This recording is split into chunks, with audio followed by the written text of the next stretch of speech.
أعوذ بالله من الشيطان الرجيم. بسم الله الرحمن الرحيم. الحمد لله رب العالمين الرحمن الرحيم مالك يوم الدين. إياك نعبد وإياك نستعين. اهدنا الصراط المستقيم صراط الذين أنعمت عليهم غير المغضوب عليهم ولا الضالين. آمين. صدق الله العظيم. سورة الفاتحة مکیہ.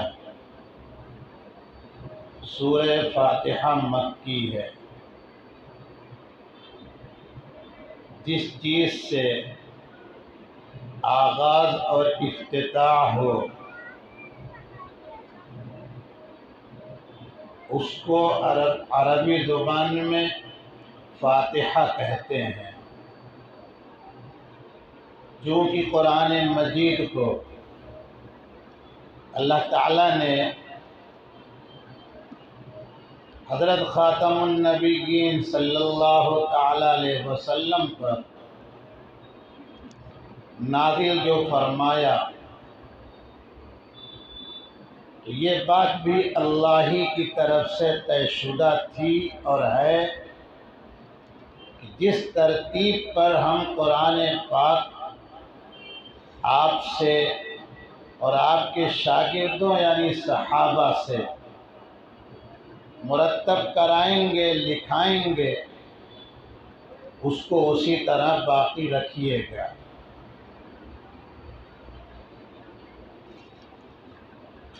اللہ تعالیٰ نے 23 سال میں مکمل کیا ہے اس کو.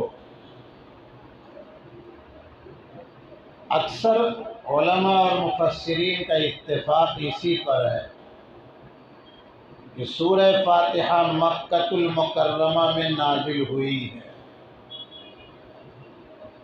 بعض علماء اور مفسرین کی کچھ تحقیق یہ بھی ہے کہ مدینہ پاک میں نازل ہوئی ہے دوبارہ. دونوں بات جمع کر لیں تو اس کا نتیجہ اور سمجھنے والی بات یہ آئے گی کہ ایک مرتبہ اللہ تعالیٰ نے سورہ فاتحہ کو مکۃ المکرمہ میں نازل فرمایا اور دوسری مرتبہ مدینہ منورہ میں نازل فرمایا. اس سے سورہ فاتحہ کی عظمت اور فضیلت ثابت ہوتی ہے. ترکیب کے اعتبار سے اور اللہ تعالیٰ کی طرف سے نازل ہونے کے اعتبار سے مکمل اور پہلی صورت یہ ہے. پوری کی پوری صورت اللہ تعالیٰ نے ایک مرتبہ نازل فرما دی. سورہ فاتحہ کا مختلف نام قرآن میں احادیث پاک میں ہے.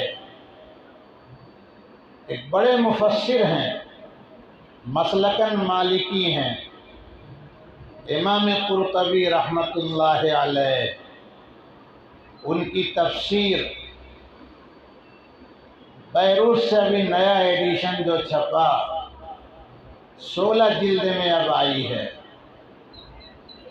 پہلا بھی بیروت ہی سے چھپا تھا نسخہ، 8 جلدوں میں ہے. اپنے مسلک کو بھی قرآن سے وہ ثابت کر کے لکھتے ہیں، لیکن جہاں تک حل قرآن کا مسئلہ ہے ان کی کتاب بے نیاز ہے، لاجواب ہے. تو انہوں نے تفسیر قرطبی میں سورہ فاتحہ کا 12 نام لکھا ہے.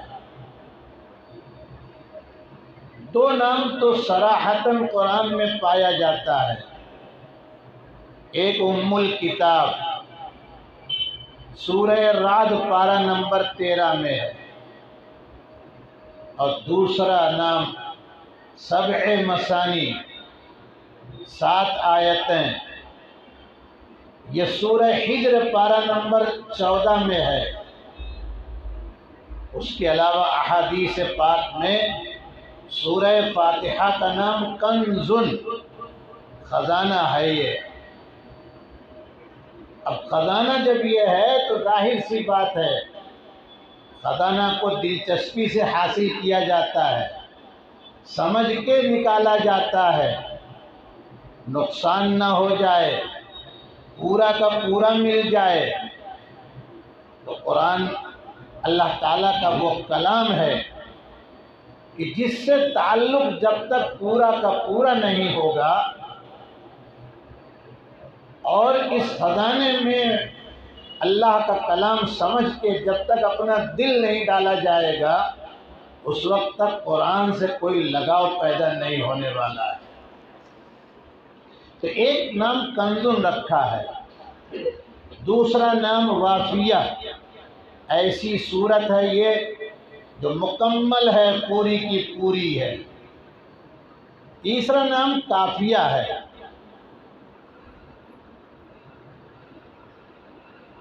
دو نام جو ہم نے قرآن سے آپ کے سامنے عرض کیے ہیں، ام الکتاب اور سورہ حجر کا سبع مثانی جو نام ہے، علماء محققین کی اسی بات پر یہ ان کی دلیل بنتی ہے کہ سورہ فاتحہ مکۃ المکرمہ میں ہی نازل ہوئی ہے۔ بہرحال مختصر سی بات یہ یاد رکھیں، اللہ تعالیٰ نے پورے کلام کا سورہ فاتحہ کو دیباچہ بنایا ہے، مقدمہ بنایا ہے۔ قرآن ہے کیا؟ دو لفظوں میں ذرا سمجھنے کی توجہ سے کوشش کیجیے گا۔ اللہ کا یہ وہ کلام ہے، اللہ اپنے اس کلام کے ذریعے چاہتے ہیں کہ بندے میرے ہمیشہ بندے بن کر رہیں، معبود مجھی کو صرف بنا کر رہیں گے، توحید میں میری ذات و صفات میں کچھ گڈمڑ خلط ملط ملاوٹ نہ کریں۔ اللہ سے ہی ہوتا ہے، اللہ سے بھی ہوتا ہے، یہ ساری باتیں بیکار ہیں۔ اللہ کی ذات ہی کائنات کی رب ہے، اللہ کی ذات ہی انسانوں کے لیے عابد ہے۔ انسان عبادت کریں گے تو اپنے معبود کو پائیں گے۔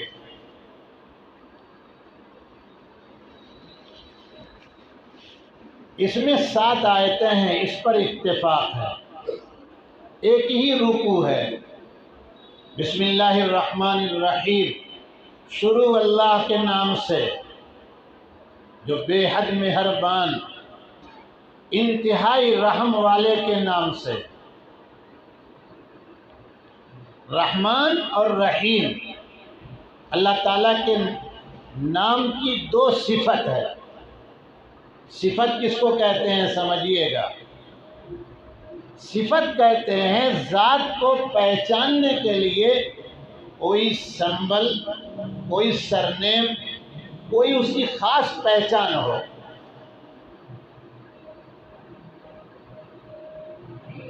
اب عبد الرشید نام کر کے دنیا میں تو پتہ نہیں کتنے ہیں، لیکن جب آپ نے یہ کہا کہ جون پوری، ظاہر سی بات یہ ہے کہ دوسرا آپ کی نظر میں اب نہیں آئے گا۔ آپ جب بھی تلاش کریں گے تو اسی آدمی کو جس کا سرنیم یہ ہو۔ تو اللہ تعالیٰ کی ذات تو اللہ ہے۔ علماء کی زبان میں ایک لفظ یاد آیا تو عرض کرتا چلوں، اللہ، یہ اللہ کا ایسا نام ہے، اسم ہے جو واجب الوجود ہے، ہمیشہ سے ہے، ہمیشہ رہے گا، اپنے وجود میں، اپنی ذات میں کائنات کے کسی ذرے کا محتاج نہیں ہے وہ۔ اگر محتاج بنائیں آپ تو پھر معبود نہیں بن پائے گا وہ، پھر خالق نہیں بن پائے گا، پھر وہ رب نہیں بن پائے گا۔ البتہ تھوڑا سا فرق ہے اللہ تعالیٰ کی دونوں صفتوں میں۔ مفسرین کا ایک جملہ ہے رحمان پر، الرحمن اے رحمان الدنیا والآخرہ، یعنی یہ وہ ذات ہے اللہ کی جو اپنے بندوں پر، کائنات پر، ساری مخلوق پر دنیا میں بھی رحم کرتی ہے اور آخرت میں بھی ایمان والوں پر رحم کرے گی۔ امام قرطبی نے ایک معنی اور لکھا ہے، رحمان فرماتے ہیں اس کا وزن جو ہے، علماء سمجھتے ہیں وزن کس کو کہتے ہیں، سکرانہ غضبانہ، جو حالت نشہ میں ہو اس کو سکران کہتے ہیں، جو غصہ میں بہت ہو اس کو غضبان کہتے ہیں۔ اب معنی کیا ہوگا سمجھنے کی کوشش کیجیے گا۔ رحمان وہ ہے جو انتہائی شدت اور جلدی سے اپنے رحم کو عام پھیلا دیتی ہے، یہ نہیں دیکھتی کہ میرا باغی ہے، میری ذات و صفات میں 300 کروڑ بھگوانوں کا قائل ہے، بلکہ سب کو دے رہی ہے، لے جاؤ کھاؤ پیو مزہ کرو جاؤ۔ بعض مرتبہ تو ہم آپ ایسا بھی دیکھتے ہیں ایمان والوں کے مقابل میں کافر مشرک بہت دنیا کے اعتبار سے اعلیٰ درجے کے ہوتے ہیں۔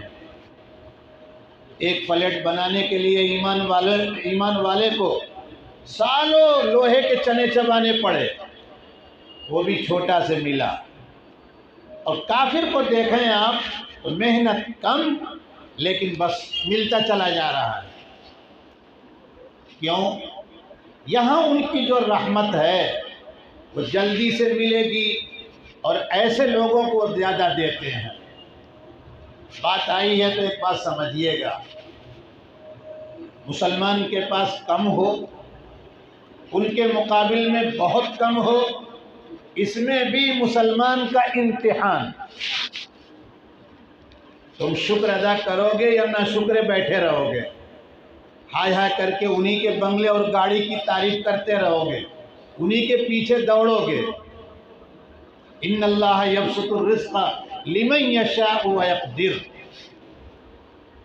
دوسری بات یہ ہے اس بیچارے کا تو یہ عقیدہ ہی نہیں، کوئی فکر نہیں، سوچ نہیں کہ مرنے کے بعد بھی کچھ ہوگا، لیکن ہم کو آپ کو تو یہ بات ہر وقت پیش نظر رکھنی ہے کہ مرنا بھی ہے اور مرنے کے بعد دونوں حالات سے سامنا بھی کرنا ہے، اچھی حالت ہوگی یا بری حالت ہوگی۔ اور تعلیم کے حلقوں میں، احادیث کی کتابوں میں علماء سے، یہاں تو ماشاءاللہ بڑی جگہ ہے، بڑا شہر ہے، سنا ہوگا آپ نے، ادنا ایمان والے کو جو جنت ملے گی وہ دنیا کی 10 گنا سے زیادہ ہوگی۔ تو نقصان کس کا ہوا؟ مسلمان کا ہوا؟ ایمان والے کا ہوا؟ نقصان تو اس کا ہوگا، اس لیے کہ اس کو تو کہاں لے جائیں گے۔ اللہ تعالی ہماری آپ کی، سارے مسلمانوں کی، ایمان والوں کی اور ساری انسانیت کی حفاظت فرمائیں۔ وہ کوئی 2-4 لفظوں میں جہنم کی کیفیت بیان کر کے ہم سمجھ لیں بڑا مشکل ہے۔ رحیم، اس کا معنی ہے ایسی رحمت جس میں دوام ہو، پائیداری ہو۔ آخرت کی رحمت جو ہوگی، وَلَكُمْ فِيهَا مَا تَشْتَهِي أَنفُسُكُمْ وَلَكُمْ فِيهَا مَا تَدَّعُونَ، یہ ہے تم جو چاہو گے دنیا میں مان کے چلے، اس لیے اب یہاں آ رہے ہو، اب جو چاہو، 1 بیوی، 2 بیوی، 10 بیوی، سینکڑوں حوریں سب مل رہی ہیں۔ کہا میرے رب دنیا میں دل بہت چاہا تھا، اور خود میرے نکاح میں میری انگلی میں میری خوش دامن نے 2 سونے کی انگوٹھی ڈالنے کی کوشش کی، لیکن میں نے کہا نہ، پیغمبر نے منع کیا ہے، امام الانبیاء نے منع کیا ہے۔ اے اللہ اب یہاں تو وہ قانون آپ کا نہیں ہے، آپ پہنا دیجئے۔ اب دیکھیے اس کو آپ نیچے سے اوپر اس جنتی کو سونا ہی سونا پہنے ہوئے ہے۔ کیوں؟ یہاں اس نے اپنے کو کنٹرول کیا تھا۔ اے رب دنیا میں شراب کو منہ نہیں لگایا، سوچا بھی نہیں۔ کیوں؟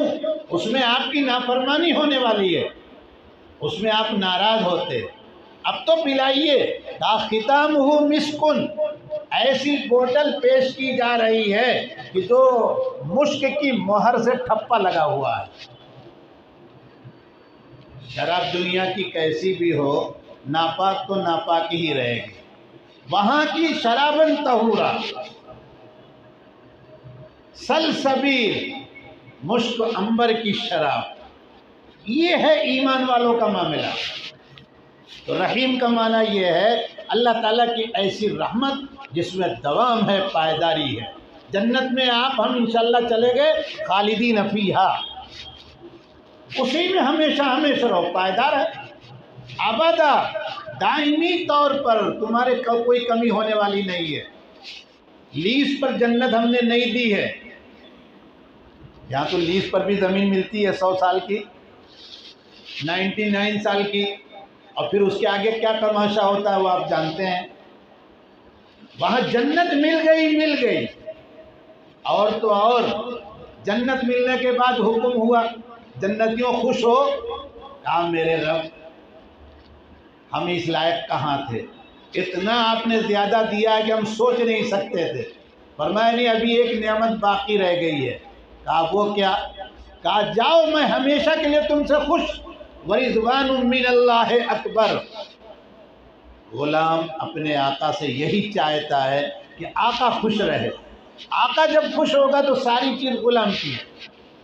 2 بنگلے دے کے آقا نے کہا جا چلا جائے یہاں سے، تو اگر ذہین ہے، سمجھدار ہے، تو وہ کبھی نہیں اس کو قبول کرے گا۔ اور اگر آقا خوش ہے تو وہ جانتا ہے کہ سب کچھ میرا ہے۔ یہ ہے رحیم۔ الحمدللہ رب العالمین، تمام تعریفیں اللہ ہی کے لیے ہیں جو جہانوں کا پروردگار ہے، پالنہار ہے۔ حمد، تعریف۔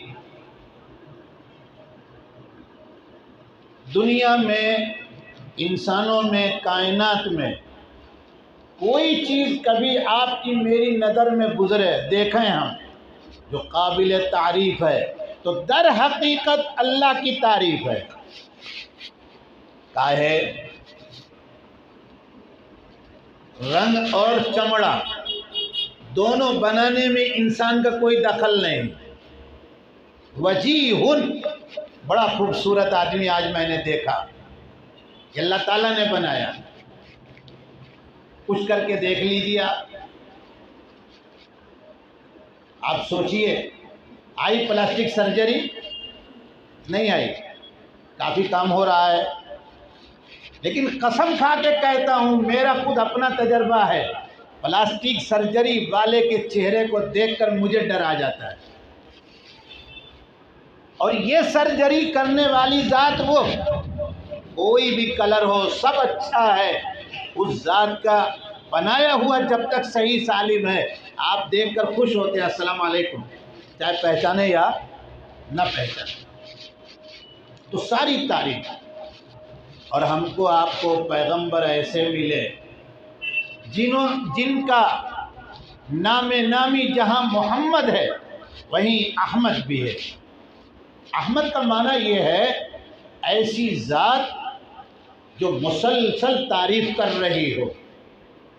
اب دیکھیے، سمجھنے کی کوشش کیجیے گا، دسترخوان بچھایا، کھانا لے کے بیٹھے، کھانا سے پہلے ہی، لقمہ اٹھانے سے پہلے بسم اللہ وبرکۃ اللہ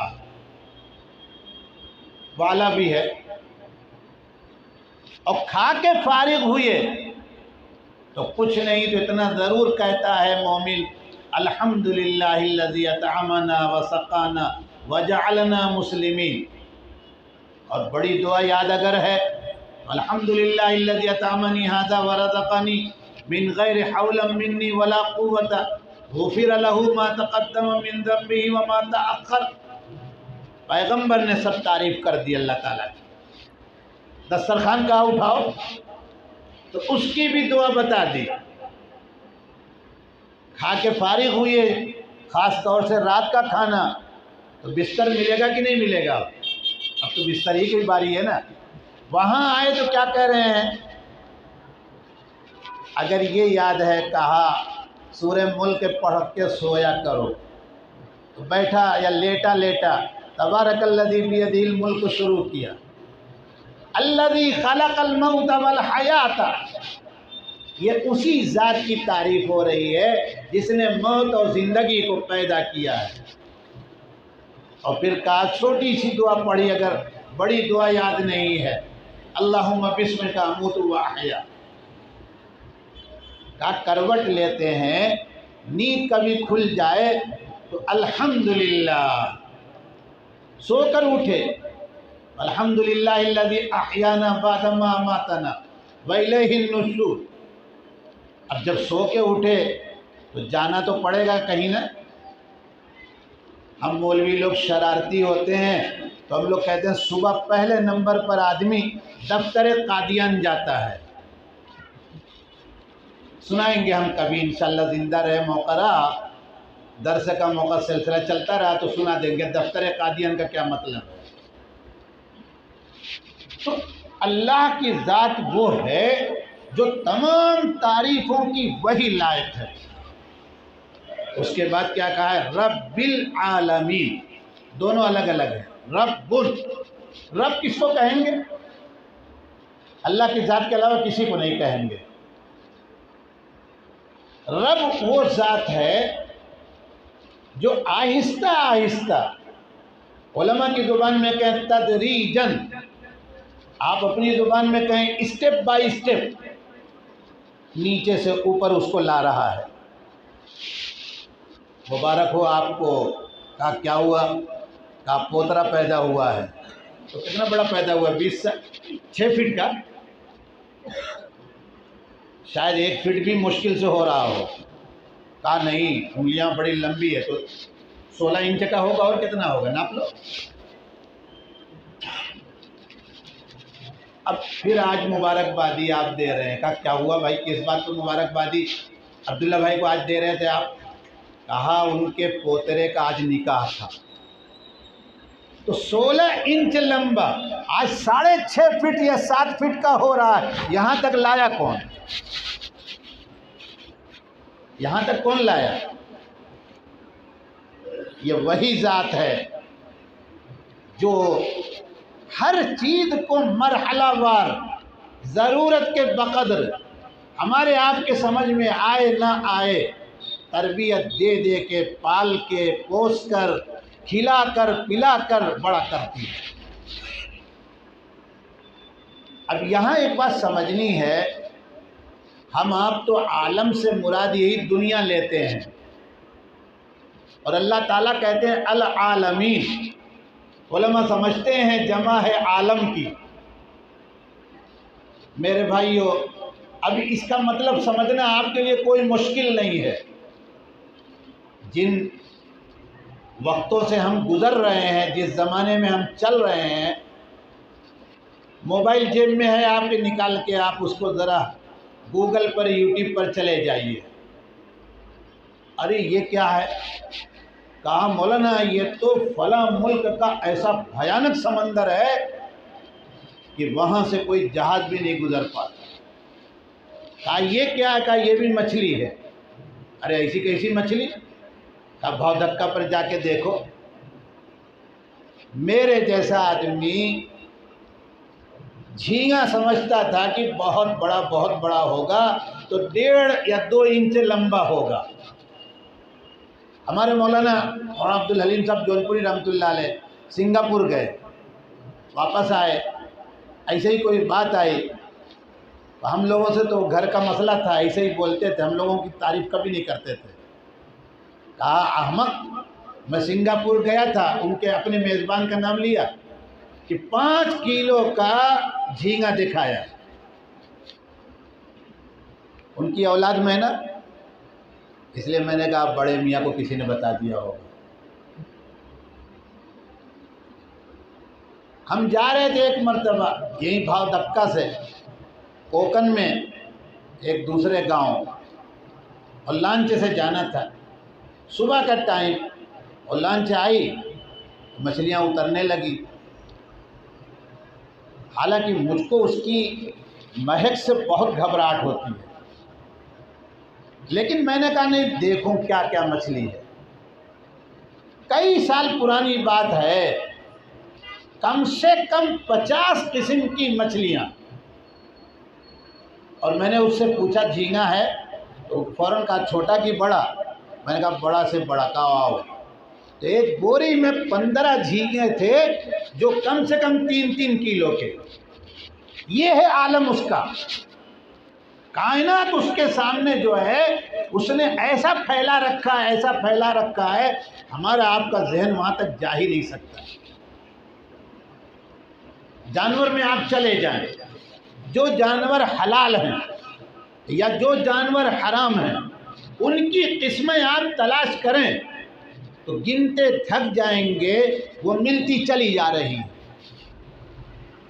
زمین، آسمان، ستارے، سورج مستقل ایک عالم ہے، ایک دنیا ہے، چاند مستقل ایک دنیا ہے۔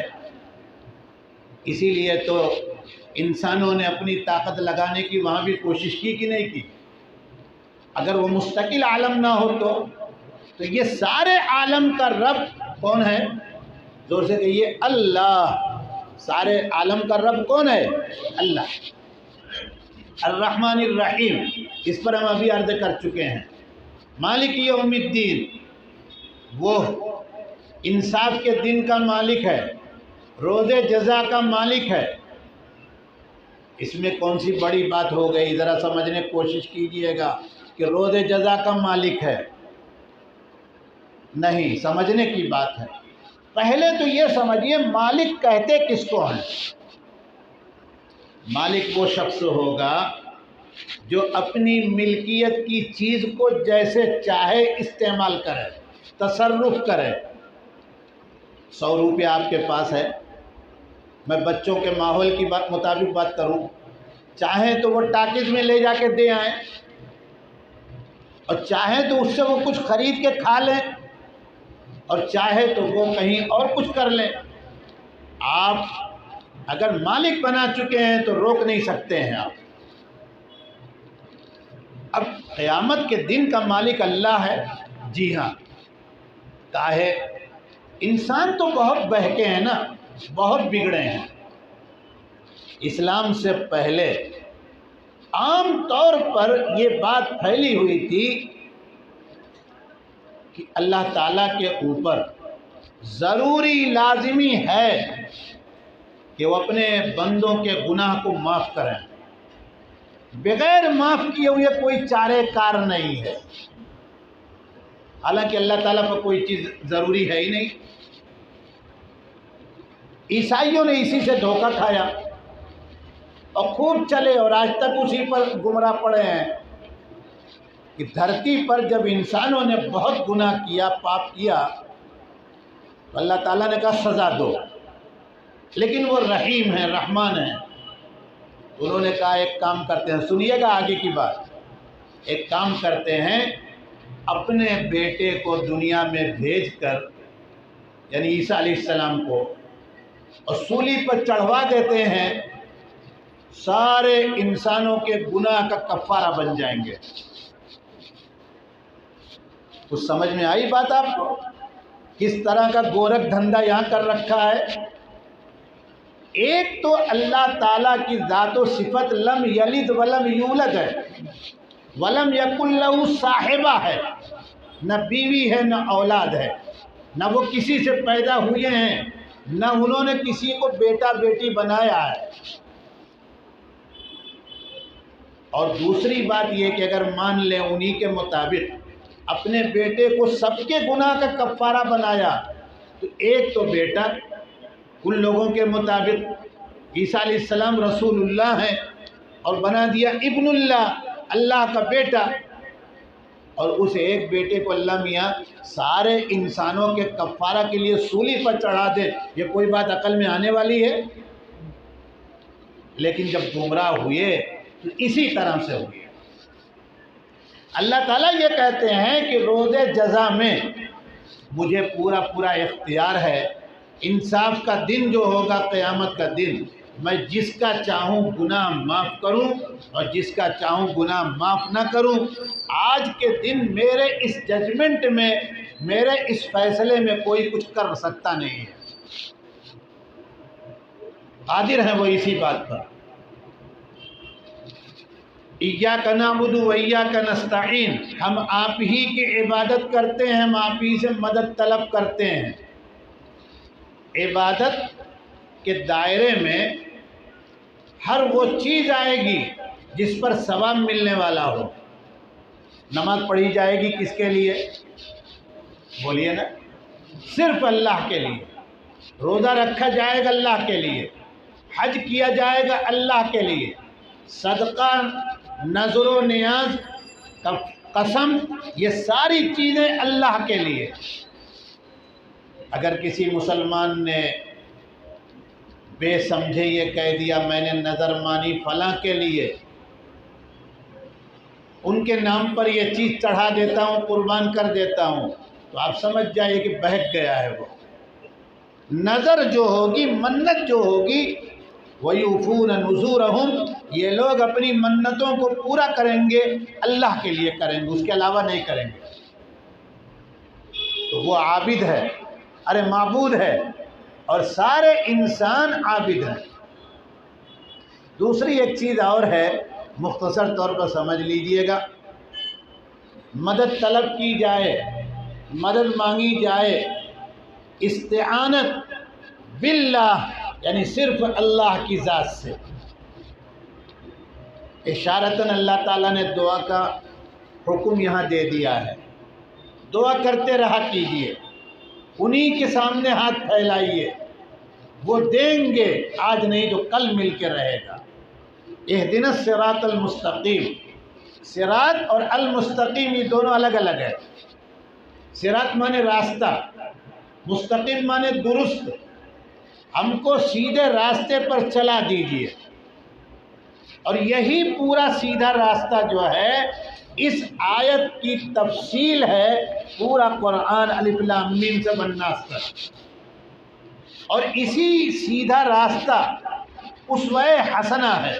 لقد کان لکم فی رسول اللہ اسوۃ حسنہ لمن کان یرجو اللہ والیوم الآخر۔ بہترین نمونہ ہے اللہ کے رسول ان لوگوں کے لیے جو آخرت کے دن پر ایمان رکھتے ہیں، اللہ پر ایمان رکھتے ہیں۔ ہر مسئلے میں صراط مستقیم ہے۔ ہم نے سب بانٹ دیا یا جاننے کی کوشش نہیں کی، اس لیے ہم سے بعض مرتبہ ایسی غلطی ہو جاتی ہے۔ الامان الحفیظ، نکاح کے بعد بیوی مل گئی ذرا ٹیڑھی یا اس کی مانگ زیادہ ہو گئی، اب صراط مستقیم یہاں کیا ہے؟ وہ یہی ہے، اللہ تعالیٰ نے اپنے کلام میں اور نبی کریم صلی اللہ علیہ وسلم نے اپنے احادیث میں اس مسئلے کا حل بیان کیا، اور اس کے مطابق آپ چلیں تو صراط مستقیم۔ وقت زیادہ ہو رہا ہے، تفصیل پھر کبھی کہہ دیں گے۔ صراط الذین انعمت علیہم، ان لوگوں کا راستہ صراط مستقیم ہے جن پر آپ نے انعام کیا ہے۔ اس آیت کا ٹکڑا، اس کی تفسیر سورہ نساء میں 5ویں پارے میں اللہ تعالیٰ یوں کہتے ہیں، اولئک الذین انعم اللہ علیہم من النبیین والصدیقین والشہداء والصالحین وحسن اولئک رفیقا۔ جن پر اللہ نے انعام کیا، یہ کون ہے؟ 4 لوگ ہیں، انبیاء، صدیقین، شہداء، صالحین۔ انہی کی پیروی کرنا ہے۔ اب یہاں ایک بات اور ہے، ذرا خالی بہت ہلکے انداز میں سمجھیے گا۔ کوئی آپ سے یوں کہہ سکتا ہے، کہنے والے کہتے ہیں قرآن میں کہا گیا ہے کہ آبا و اجداد کی پیروی نہ کرو، اس لیے ہمارا دل چاہتا ہے کہ کہ ہم یہاں بھی عمل کر لیں، یہاں بھی عمل کر لیں، کسی امام کی تقلید کی ضرورت نہیں ہے۔ یہ ٹھوکر کھا رہے ہیں، گڑبڑ ہو رہا ہے۔ انہی آباء و اجداد، انہی پیشوان مذہب، انہی اس کے مذہب کے ٹھیکے دار لوگوں کی پیروی نہیں کی جائے گی جو گمراہی پھیلاتے ہیں۔ لیکن یہ ائمہ، ان کا کھانا حلال، ان کا رہنا حلال، ان کے جیون کو ہم نے آپ نے پڑھا نہیں ہے۔ امام شافعی رحمۃ اللہ علیہ کے بارے میں صراحتاً لکھا ہوا ہے عربی اور اردو کتابوں میں صاف صاف، علم حدیث، علم فقہ حاصل کرنے کے لیے اپنے والد مرحوم کے گھر کی شہتیر، یہ بیم ہے، اس زمانے میں لکڑیاں لگتی تھیں، ایک ایک بیچ کر یہ علم حاصل کیا ہے۔ اپنے شاگرد امام احمد ابن حنبل کیا تشریف لائے تھے، کھانا کھایا، گھر والوں نے ان کے بستر کے قریب پانی رکھا کہ جب میرے ابا رات کے آخر حصے سے پہلے اٹھ کر تہجد پڑھتے ہیں، عبادت کرتے ہیں، تو یہ تو استاد ہیں، اس لیے یہ تو اٹھیں گے۔ اب صبح ہوئی، امام احمد ابن حنبل رحمۃ اللہ علیہ اندر سے نکلے اور کہا حضرت تشریف لے چلیں مسجد میں جماعت کے لیے۔ کہا چلو، چلے گئے۔ گھر کے لوگ تو ہوشیار ہوتے ہیں نا، دوسرے کو تلاش کرنا چاہتے ہیں، تو آ کے بستر کے قریب دیکھا تو پانی ویسے ہی، ایک قطرہ پانی کہیں نہیں گرا۔ جب نماز کے بعد استاد شاگرد آئے تو بیوی بچوں نے کہا ابا کیسے استاد ہیں، بڑی تعریف آپ کر رہے تھے، اور تو بلا وضو کی نماز کے لیے چلے گئے۔ امام احمد ابن حنبل نے وہیں اپنے استاد سے کہا حضرت یہ بچے ایسے ہیں، اس طرح کی حرکت کر کے کہہ رہے ہیں آپ کو۔ فرمایا احمد جب تم بستر پر مجھ کو رات لٹائے نا اور تم چلے گئے تو میں الطلاق مرتان فإمساک بمعروف او تسریح بإحسان، کہا یہ پوری آیت پڑھ کر 300 مسئلے رات بھر میں نکالا ہوں۔ کتنے؟ 300 مسئلے۔ اور کہا کہ بچوں کو کہو جب آدمی کو آنکھ نہیں لگے گی تو وضو کہاں فرض ہوگا، واجب ہوگا۔ میں تو رات بھر جاگتا رہا۔ یہ ہے ان کی تقلید ہوگی۔ غیر المغضوب علیہم ولا الضالین، ان لوگوں کے راستے پر نہ چلائیے گا جن پر آپ نے غضب کیا ہے، غصہ کیا ہے، اور جو گمراہ ہوئے ہیں۔ علماء نے دو مذہب والوں کو اس آخری آیت کا مصداق قرار دیا ہے۔ المغضوب علیہم سے مراد یہود، ولا الضالین سے مراد عیسائی۔ کہا ہے آخری بات سمجھنے کی کوشش کیجیے گا۔ آدمی گمراہ ہوگا جب تو دو سبب میں سے ایک سبب پایا جائے گا۔ پہلا سبب یہ ہے حق کی جیسی تلاش کرنی چاہیے ویسی تلاش کیا، حق اور سچائی کو جیسے سمجھنا چاہیے تھا نہیں سمجھا۔ دوسرے لوگوں نے پہلی مرتبہ جو لا کے کان میں ڈال دیا، بس اسی کو جان بوجھ کر نہیں، غلطی سے وہی حق سمجھ کے چلنے لگا۔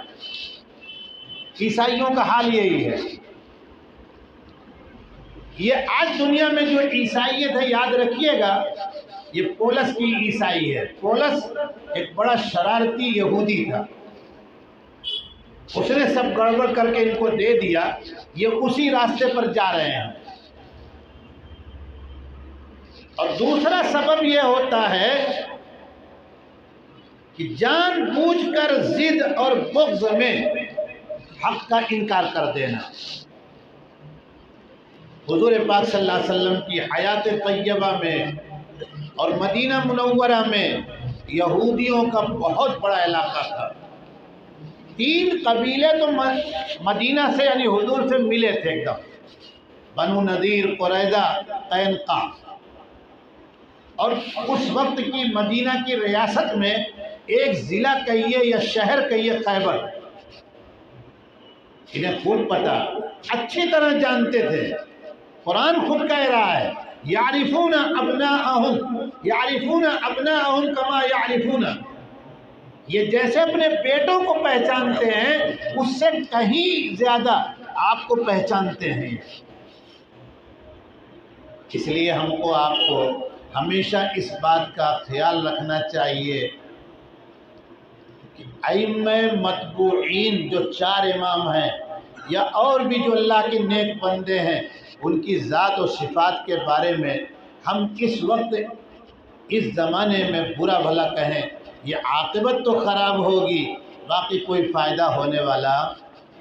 اللہ تعالیٰ کے فضل و کرم سے سورہ فاتحہ پوری ہوئی ہے، اللہ تعالیٰ قبول فرمائے ہم کو اور آپ کو، ہماری نسلوں کو، ہمارے گھر والوں کو قرآن سے اللہ تعالیٰ مربوط کر دیں، اپنی ذات و صفت کو سمجھنے میں ہمیں اللہ تعالیٰ صحیح سمجھ عطا فرمائے۔